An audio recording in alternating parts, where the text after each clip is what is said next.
The massive transport ship descended through the orange clouds of Kethvora, its engines humming with power that shook the landing platforms below. Ambassador Threnvok of the Kasari Dominion stood with his arms crossed over his armored chest, watching the vessel touch down with the patience of a predator waiting for prey. He had seen many species arrive for the Galactic War Games over his long career, and he had learned to judge them in the first moments they stepped off their ships. The Kasari were the undisputed champions of these games for the last 6 cycles, and Threnvok intended to keep it that way. His species had evolved on a harsh world where only the strongest survived, and their bodies showed it clearly, standing 8 feet tall with thick chitin plates covering their vital organs.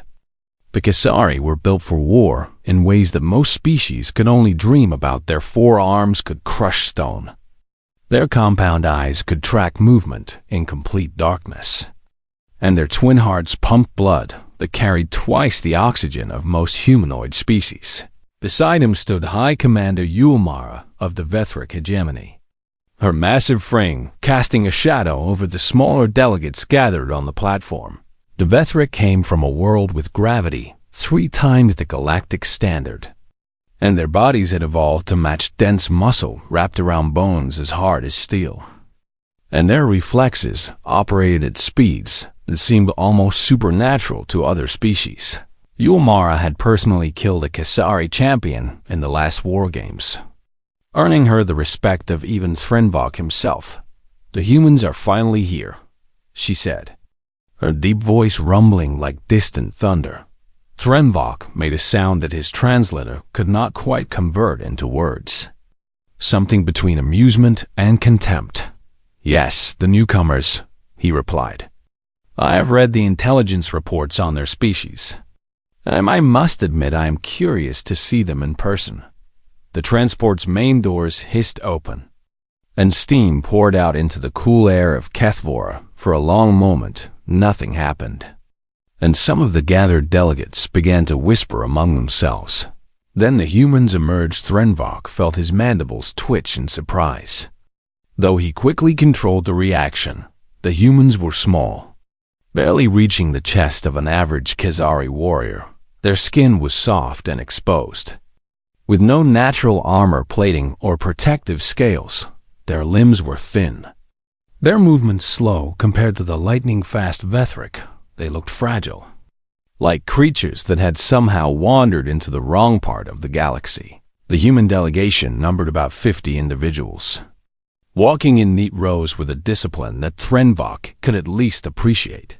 At their head walked a woman with dark hair pulled back from her face, her eyes scanning the crowd with an alertness that seemed out of place on such a soft creature. She wore a simple uniform of green and brown, with symbols on her shoulders that marked her as a leader of some kind. "Colonel Sarah Chen," Yulmara said, reading from a datapad. "Commander of Earth's 1st Expeditionary Force, veteran of something called the Pacific Campaigns, decorated multiple times for valor in combat."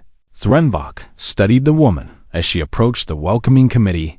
She moved with confidence, her steps precise and measured, but he could see no indication of the physical power that usually accompanied such confidence. Her muscles were lean rather than bulky, her frame compact rather than imposing by Kasari standards.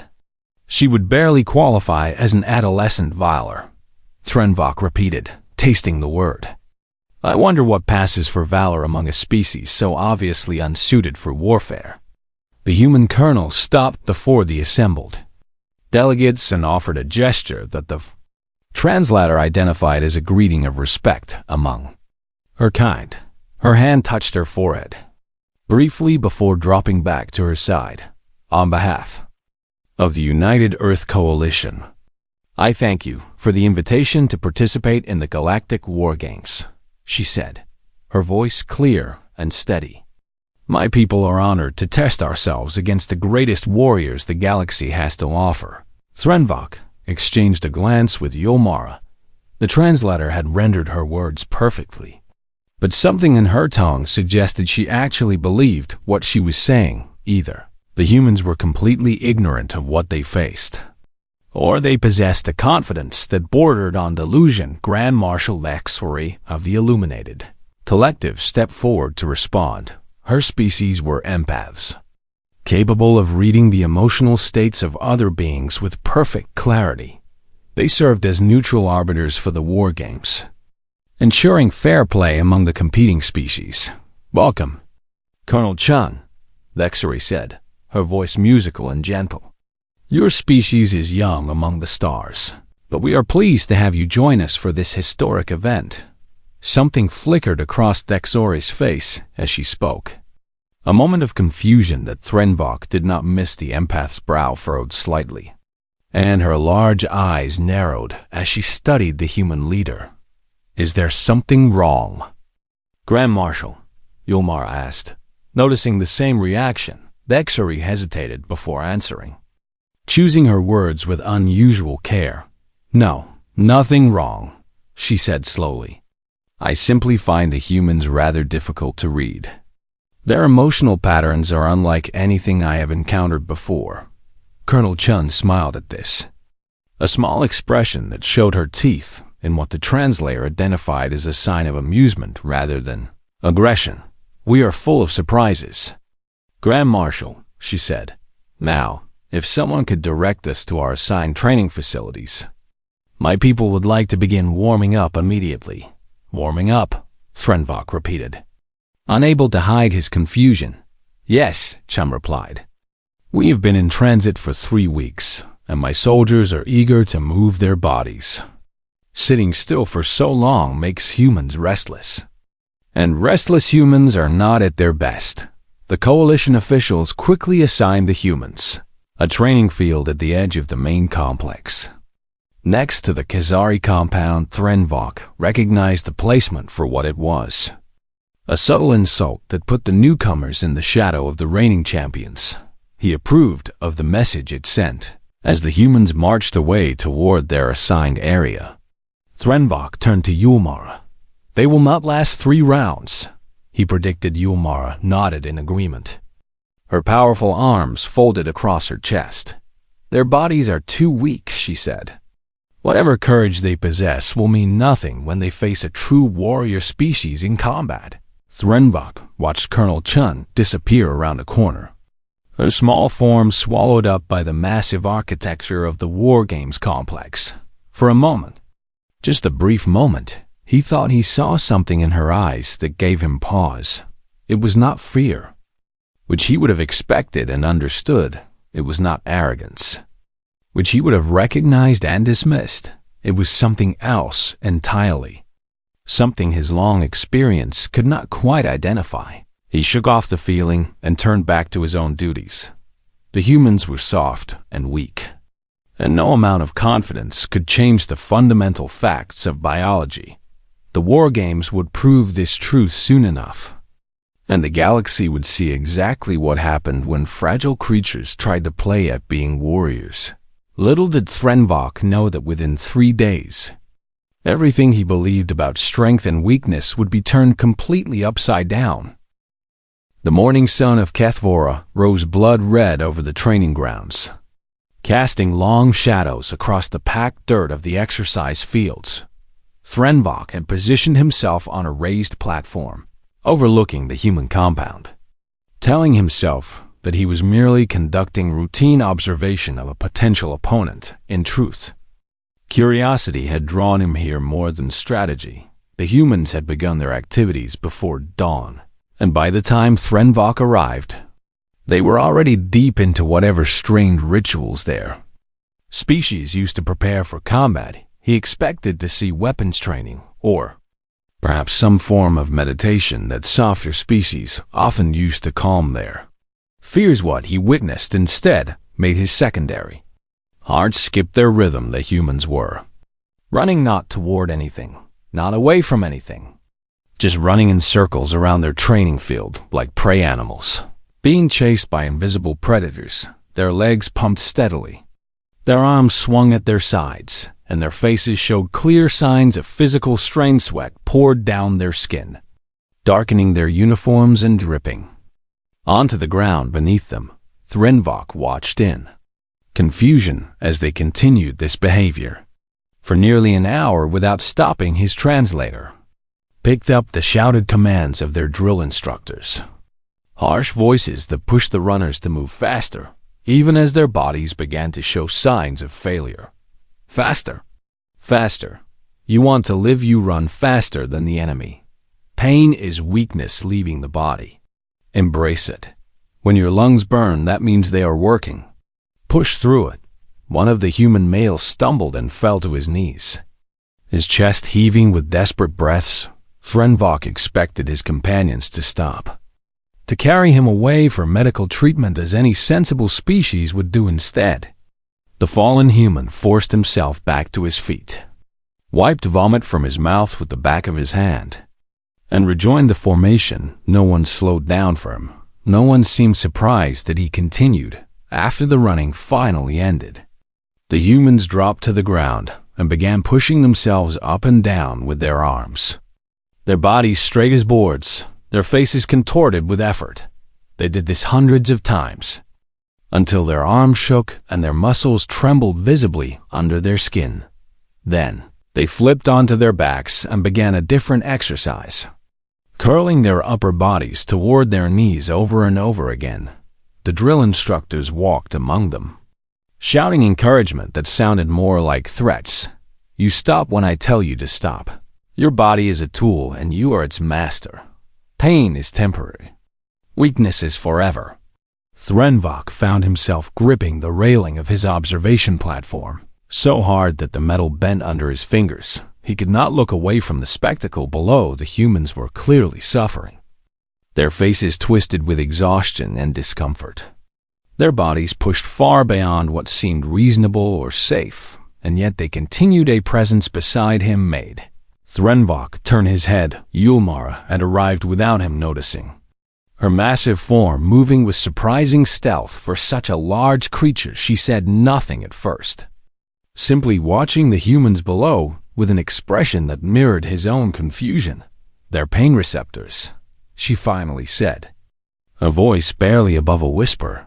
They must be defective somehow, perhaps damaged by the conditions of their homeworld. Threnvok shook his head slowly. No, he replied.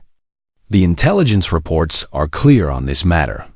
Human pain responses are fully functional, perhaps even more sensitive than our own. Yulmara's eyes widened slightly, a rare display of emotion for her stoic species. Then why would they do this to themselves? She asked. Why would any creature choose to experience suffering when there is no enemy forcing them to fight? Threnvok had no answer below them. The humans had moved on to a new activity. They paired off and began striking each other with padded weapons, the impacts loud enough to be heard clearly from the observation platform.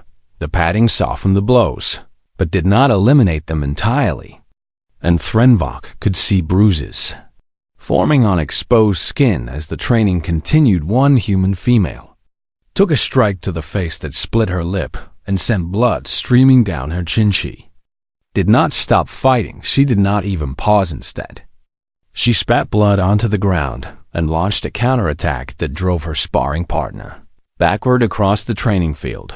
This is madness. Yulmara breathed. Threnvok was not sure he disagreed. The Kasari trained their warriors hard. Everyone knew this. But they also took steps to ensure the training did not damage the tools they were shaping. Pain dampeners were surgically implanted before warrior training began, reducing the suffering of the training process to manageable levels. The Vethric used mental techniques to enter trance states during training, separating their consciousness from the sensations of their bodies. These were sensible approaches, logical adaptations that allowed for intense training without unnecessary suffering.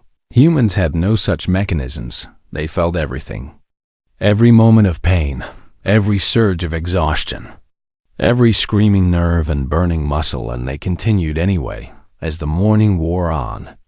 More and more observers gathered on the platforms overlooking the human compound. Word had spread through the War Games complex. and representatives from dozens of species now watched in stunned silence. Threnvok noticed Grand Marshal Deshery standing at the far end of the platform. Her normally serene face twisted in an expression that might have been horror. The empath had both hands pressed against her temples, as if trying to block out some overwhelming sensation. "Grand Marshal," Threnvok called out. "Are you unwell?" Deshery turned toward him with visible effort, her large eyes wet with what might have been tears. "Their emotions," she said, her voice strained. "I can feel what they feel, Ambassador. Every moment of it." She paused, struggling to find words. "They are afraid," she continued, "exhausted beyond measure, in constant pain from the demands they place on their bodies, and deeply aware of their own mortality." Yumara stepped forward, confused. "Then why do they not stop?" she demanded. "Any rational creature would stop when faced with such suffering." Deshery looked back at the training field, where the humans continued their brutal exercises without pause, because they have decided not to. She said simply, "They feel everything we would feel, everything any species would feel. And they continue because they have chosen to continue." She turned back to face the gathered observers, her expression one of dawning understanding. "They are not numb to their suffering," she explained. "They are not ignorant of their pain. They experience it fully and completely, and then they override it through pure force of will." Silence fell over the observation platform as the implications of her words sank in. The most powerful warriors in the galaxy stood watching a species of soft, fragile creatures push themselves through suffering that would break most beings, and for the first time, they began to wonder if they had completely misunderstood what strength really meant. By the third day of preparation before the War Games began, the observation platforms overlooking the human training compound had become the most crowded location in the entire complex. Representatives from 47 different species stood shoulder to shoulder, claw to wing, tentacle to appendage, all watching the small fragile creatures below push themselves through training that defied all logic and reason. Threnvok had given up pretending that his presence was merely strategic. Reconnaissance.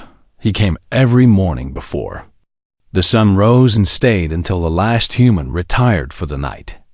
Something about what he witnessed kept drawing him back, a mystery he could not solve no matter how hard he tried.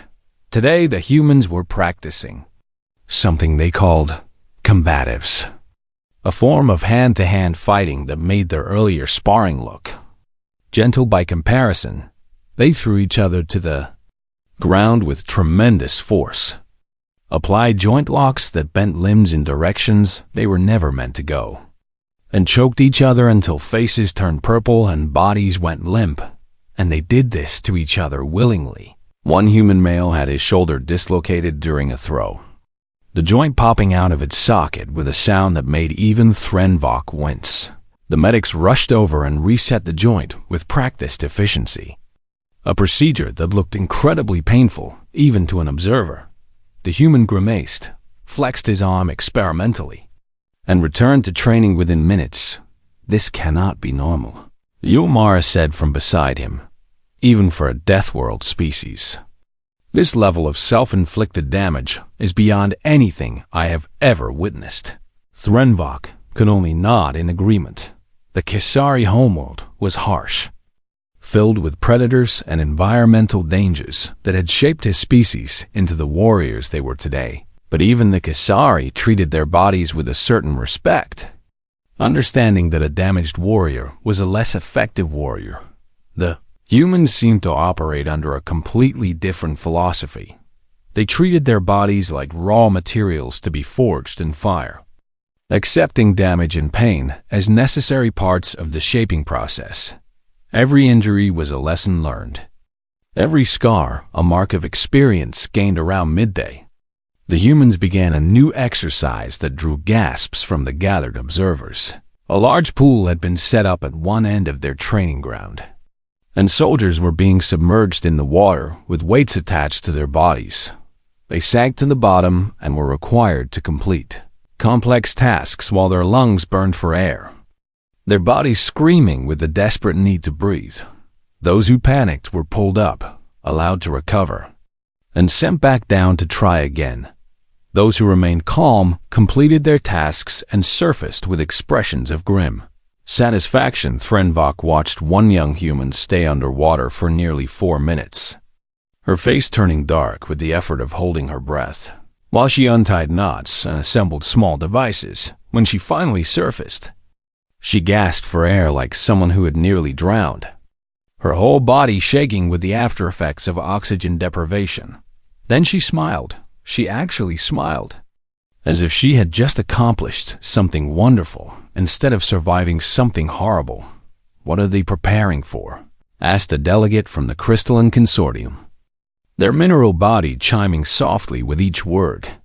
"What kind of enemy requires this level of torture as preparation?"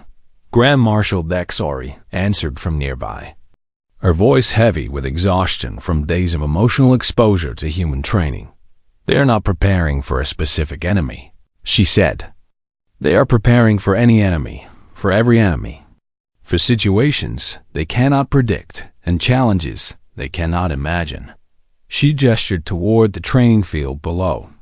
"Look at what they are teaching themselves," she continued.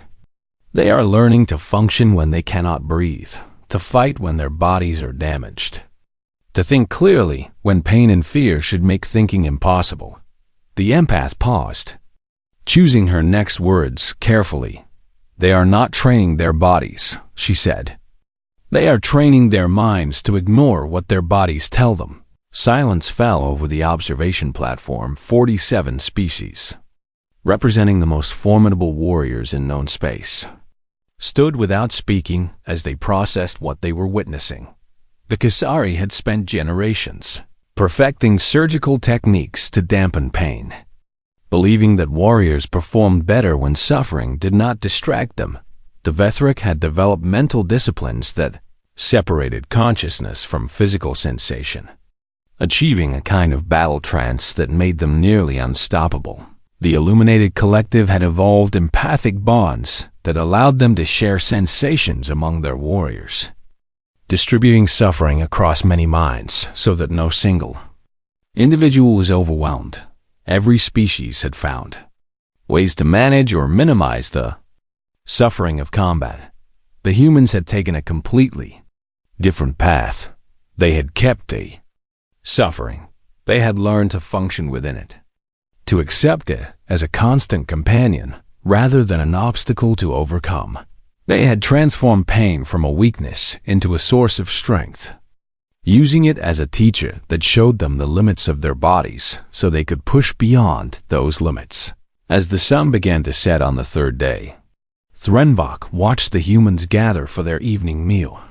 They moved stiffly, their bodies battered from hours of brutal training, but their spirits seemed high. They laughed and joked with each other, sharing food and telling stories like warriors of any species might after a hard day of preparation. But there was something different about them, something that Threnvok was only beginning to understand. They were not pretending that the day had been easy. They were not suppressing memories of their suffering or using chemicals to dull the ache of overworked muscles. They remembered everything, felt everything, and found meaning in the experience rather than trying to escape it. Threnvok turned away from the observation platform and walked slowly back toward the Kisari compound.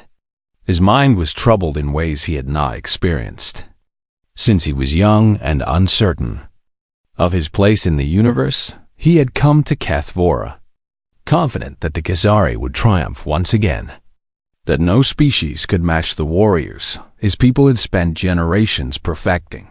Now he was not so sure. The humans were weak. This was still objectively true. Their bodies were fragile compared to Khazari chitin or Vethric density, but somewhere along their evolutionary path, they had discovered something that made physical weakness almost irrelevant. They had discovered how to be afraid and continue anyway. They had discovered how to hurt and not stop. They had discovered that the most powerful force in the universe was not strength of body, but strength of will. And as Threnvok entered his quarters and prepared for sleep, that would not come easily. He realized that he and every other warrior species in the galaxy had been measuring strength by the wrong standards all along.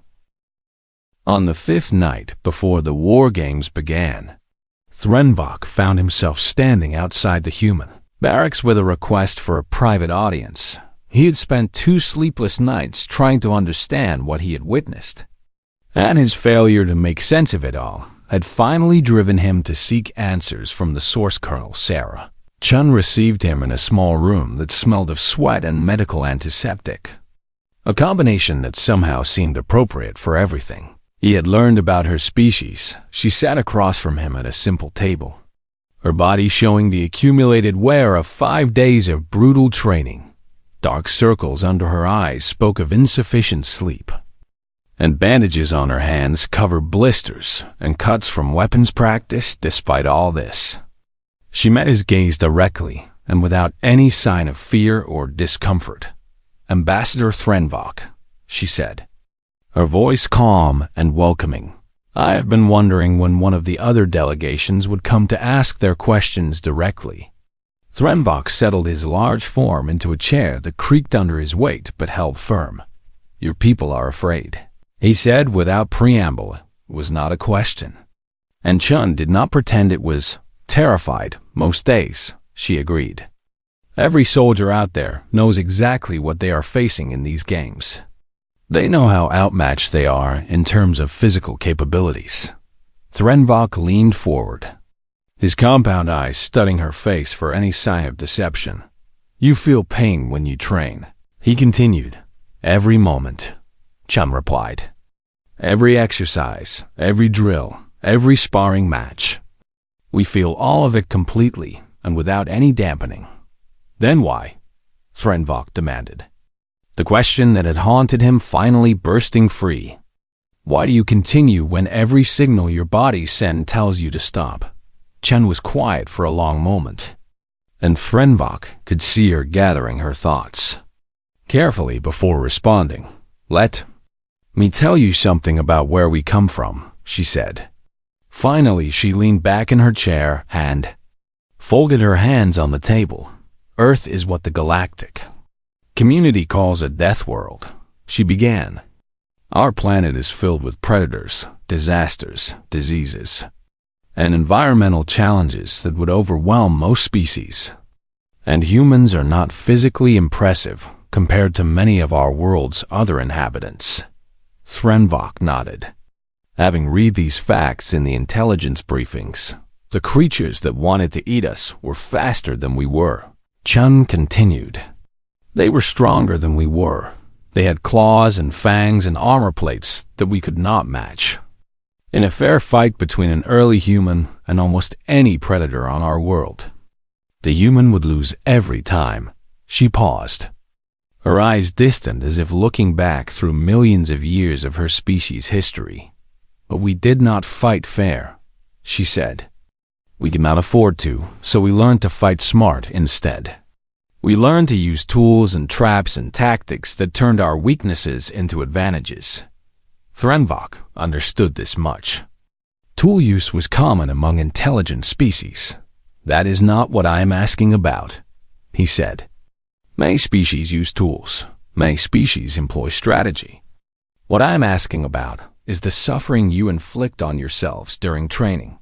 Chun nodded, acknowledging his point. "The tools and tactics helped," she said, "but they were not enough on their own. Because eventually, every hunt goes wrong. Eventually, every plan fails. Eventually, you find yourself face to face with something that wants to kill you, and all your clever tricks are useless." She met his eyes directly in those moments.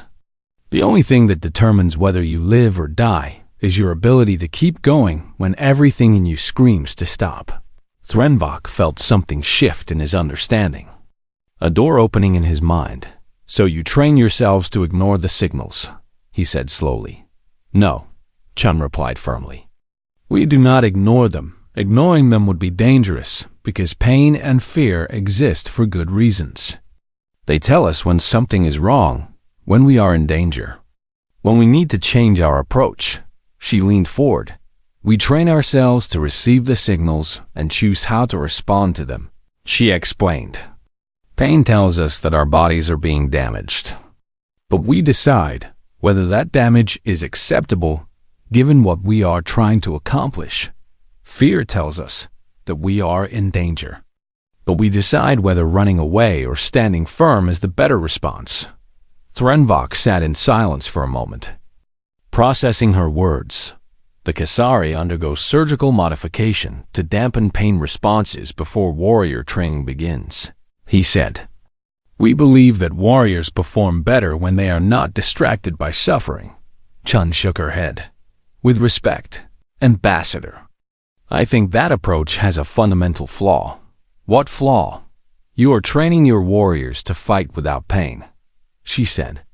The pain is one of the most important sources of information a warrior has. It tells you when you are injured, how badly you are injured, and whether you can continue fighting without that information. How do your warriors know their true limits?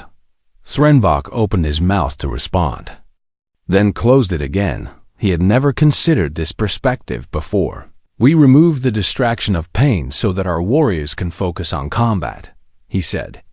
But the words sounded hollow even to his own ears.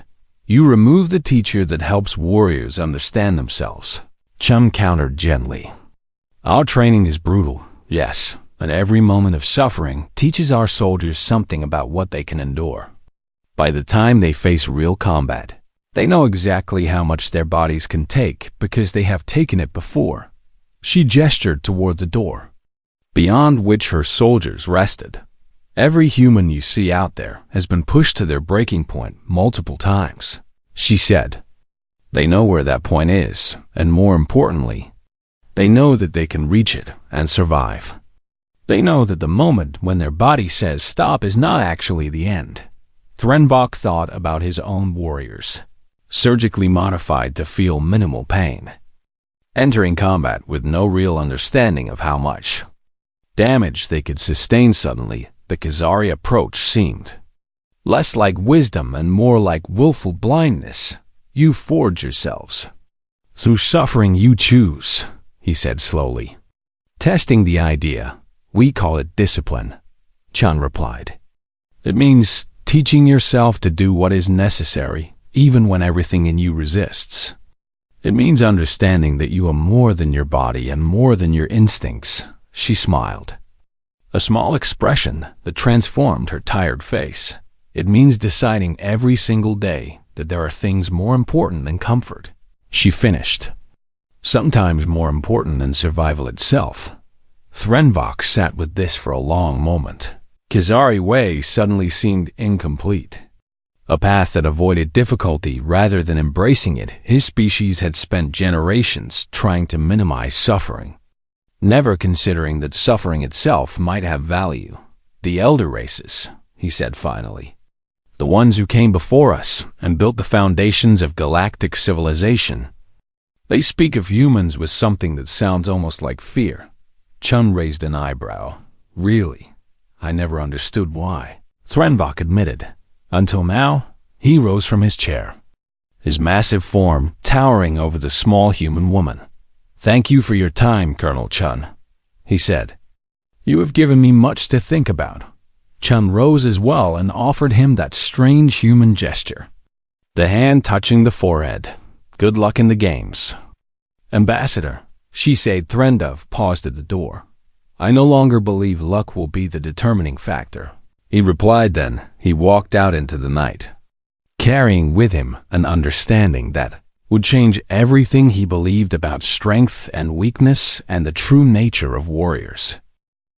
The war games began under skies that burned with the light of 3 suns, and the gathered species of the galaxy watched with anticipation that bordered on hunger.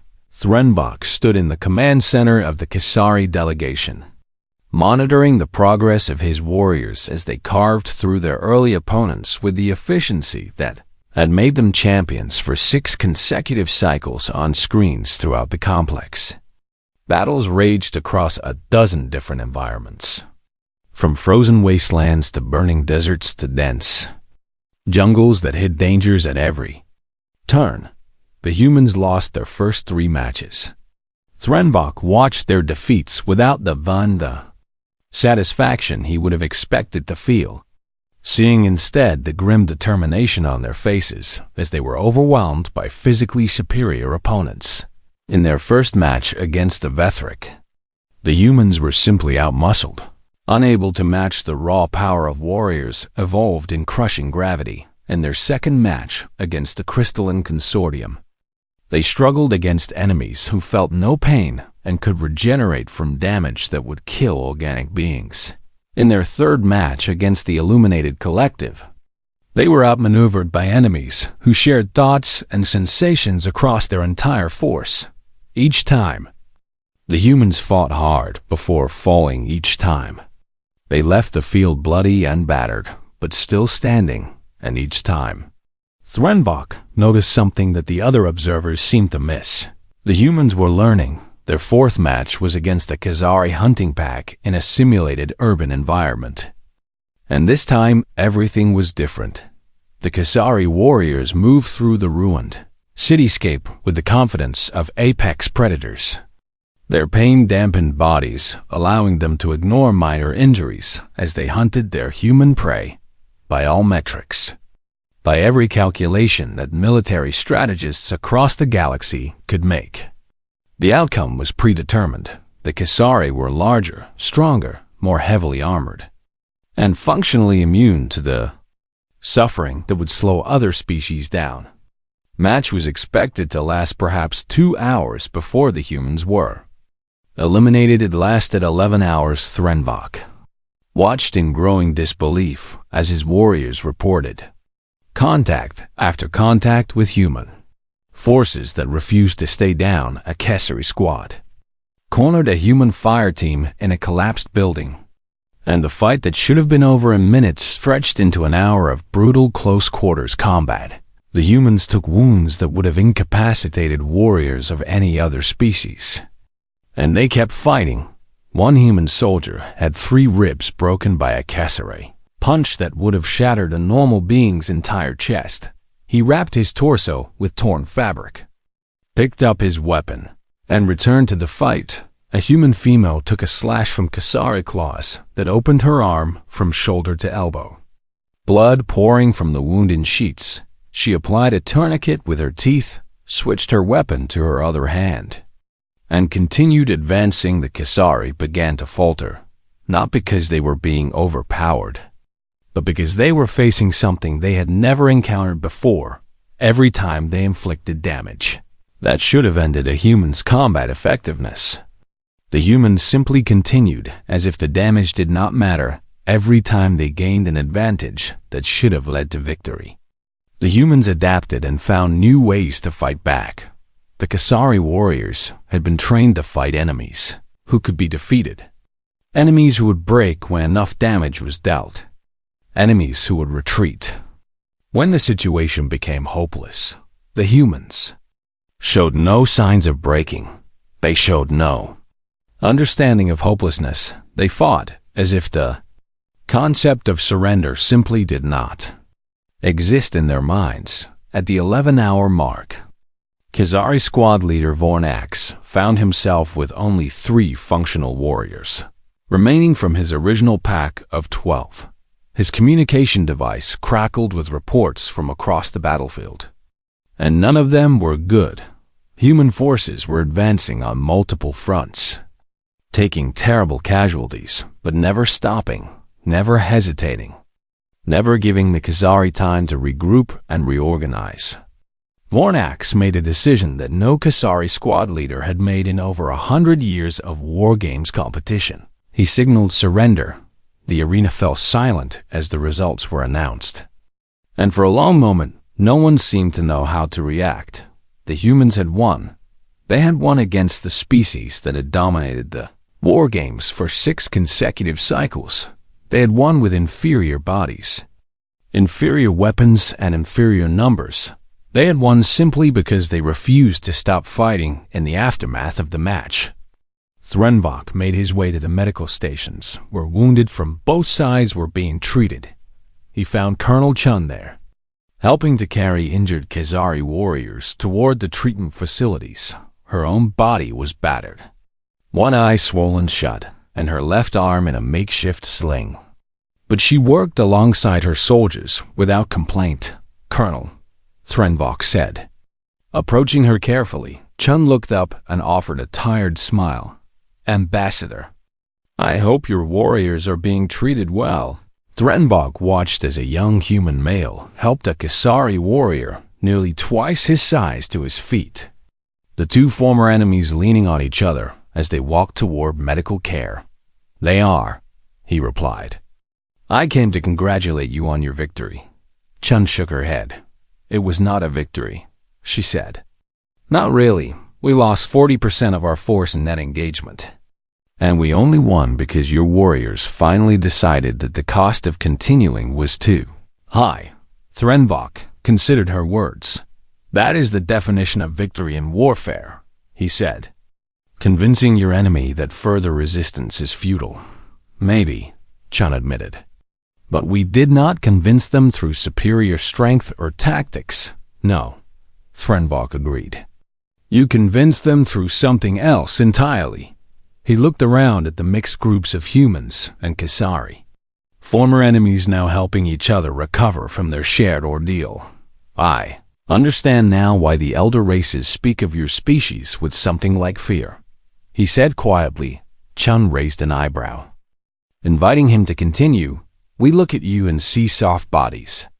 Short lifespans, no natural weapons," Threnvok explained. "We see prey, and that is our mistake." He paused, searching for the right words. "You are not prey that learn to fight," he continued. "You are something far more dangerous. You are prey that learn to refuse." Chun said nothing, simply listening. "Every species in this galaxy has found ways to manage their suffering," Threnvok said. "We dampen pain, enter trance states, share sensations across multiple minds, all to reduce the burden of combat on individual warriors." He gestured toward the human soldiers around him. "Battered but unbowed. Your species learned to embrace the suffering instead," he finished. "You learn to use it as fuel rather than treating it as an obstacle. And that makes you unpredictable in ways that no tactical analysis can account for." Chun was quiet for a moment before responding. "We had no choice," she said finally. "Our world gave us no natural advantages. So we had to find advantage in the only thing we could control. Your will," Threnvok said. "Our will." Chun agreed. Threnvok looked toward the arena where the next matches were beginning, where species that had watched the human victory were now reassessing everything they thought they knew about combat. "The war games will never be the same after today," he predicted. "No," Chun agreed. "They will not." She turned back to her work, helping another wounded warrior toward care. And Threnvok watched her go with something that felt almost like respect. The humans were not the strongest warriors in the galaxy. They were not the fastest or the toughest or the most technologically advanced, but they were the most relentless. And in a universe where every species had learned to avoid suffering, the galaxy had finally met a species that had learned to transform suffering into strength. Threnvok suspected that nothing would ever be quite the same again.